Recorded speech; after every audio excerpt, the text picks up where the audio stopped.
Hey guys, welcome to our channel. So in this video I'm gonna tell you how to see your first message on Instagram without scrolling. So simply, first of all, what we need to do, just open the Instagram app. Simply click here.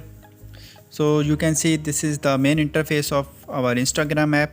So you can see I have here, you can go to profile. Here you can check my followers. Simply I have created this account, so you are all friends, you can add here. So simply what we need to do, just on the right top corner click on the messenger option.